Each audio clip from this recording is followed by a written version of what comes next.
লড়াই করতে গিয়ে। জওয়াহরলাল নেহরু, আপনার গান্ধী তার অনেকবার জেলে গেছেন, যেতে হয়েছে তাদের, তাই না? ঠিক একইভাবে বাংলাদেশে যারা স্বাধীনতা সংগ্রাম করে তাদের কাউকে মরতে হয়েছে, কাউকে লড়াই করতে হয়েছে। তো আমরা তো আপনার লড়ছি মরছি এবং আমরা আত্মত্যাগ করছি, কিন্তু কেউ পিছু পাওয়া হয়নি আমরা।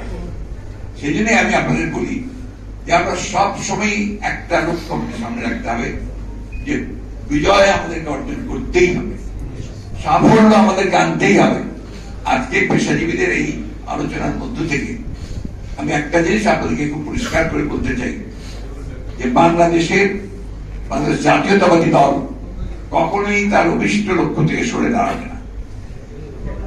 তার লক্ষ্য অটুট আছে, কৌশল অনেক সময় পরিবর্তন হতে পারে, সেই পরিবেশন আমরা আলোচনা করি, ঠিক করবো ভবিষ্যতে। একটা কথা আমাদের মাথায় রাখতে হবে, যে আমাদের যে রাজনীতিটা, যেটা জিয়া রহমান সাহেব যে পতাকাটা তুলে নিয়েছিলেন, সেই পতাকা পরবর্তীকালে সেই পতাকা ধরেছিলেন কিন্তু আমাদের দেশনেত্রী বেগম খালেদা জিয়া। বাংলাদেশি জাতীয়তাবাদের রাজনীতির যে দর্শন, সেই পতাকাকে স্বাধীনতা সার্বভৌম গণতন্ত্রের যে দর্শন, সেটা তিনি কিন্তু ধরে নিয়ে এগিয়ে গেছেন, দীর্ঘ সংগ্রাম করেছেন। আমার এখনো মনে আছে, যখন তারেক রহমানের সামনে এসে যখন উনি পরিচয় করিয়ে দিলেন, বললেন যে আমার ছেলে, চীনের প্রধানমন্ত্রীকে হাতটা শক্ত করে ধরলেন, শক্ত করে ধরে নিয়ে একটা কথা উচ্চারণ করেছিলাম, মনে আছে, carry the flag of your father and mother. এই কথাটা আমি এখনো সবসময় মনে করি। আমার বিশ্বাস যে আমাদের তারেক রহমান সাহেব সেই বিশ্বাসেই এগিয়ে চলেছেন, দিনরাত পরিশ্রম করছেন, আমাদের সকলকে সংগঠিত করবার চেষ্টা করছেন।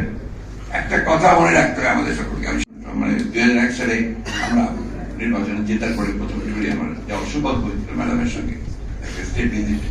সেখানে আমাদের নেতা তারেক রহমান সাহেব আমার সঙ্গে ছিলেন, আমরা অনেক সদস্য ছিলাম। সৌভাগ্যক্রমে তার আগেই আমি তার সাথেই আমি ছিলাম দাঁড়িয়ে। তো সেবার আপনার ওই চীনের প্রধানমন্ত্রী এত শীত ছিল, সেখানে বরফ পড়ছিল, যে বাইরে ম্যাডামকে যে গার্ড অফ অনার তারা দেয় আর কি, যেটাকে আপনার রাষ্ট্রীয় আপনার সম্মান দেওয়ার, সেটা বাইরে করা সম্ভব হয়নি, যে আর্মি এয়ারফোর্স নেভি থেকে যারা স্যালুট দেয়, ওইটা আপনার গ্রেট হলের মধ্যে গ্রেট হল তারা করেছিল। এবং আমরা যারা এন্ট্রি গিয়েছিলাম, আমরা লাইন করে দাঁড়িয়েছিলাম। ওটা শেষ হওয়ার পরে যখন চীনের প্রধানমন্ত্রীকে নিয়ে আমাদের নেত্রী যখন আমরা সকলের সঙ্গে পরিচয় করে দিই, এখানে অনেকে আছে যাদেরকে নিয়মিত ডাকা হয়, কথা বলা হয়, তাদের সঙ্গে পরামর্শ করা হয়। এবং আরেকটা অসুবিধা তো আছেই, সেটা আমাদের বুঝতেই হবে, আর্থিক অসুবিধা আমাদের আছে। সবখানেই তো আমরা সেখানে ঠিক ওইভাবে যাদেরকে যে ব্যয়টা করা দরকার, সেই ব্যয়টা আমরা করতে পারি না। কিন্তু তারপরে আমরা কিন্তু থেমে আমরা এই কাজগুলো করছি। আমরা প্রত্যেকটা বিষয়ের উপরেই আমরা একটা আপনার বুদ্ধিবৃত্তিক আলোচনা আমরা করি, বসার চেষ্টা আমরা করতে থাকি। যাই হোক, আমার সেই প্রায় 60 কোটি টাকা আমি পত্রিকা যা দেখলাম, 60 কোটির মতো পড়েছে, হয়তো আরো বেশি হতে পারে, কম যায় না, পত্রিকা যা দেখি না। আমার প্রশ্ন যে সে কিভাবে গেল? এই যে আমরা যারা বেনজিরকে বললো যে তার সম্পত্তি আমরা যোগ করছি, আদালত থেকে বাড়ানো, তাকে মামলা করেছে, দুদক থেকে মামলা করেছে, সে তাকে কোথাও যেতে দেওয়া হবে না, এসব কথা বলা হলো।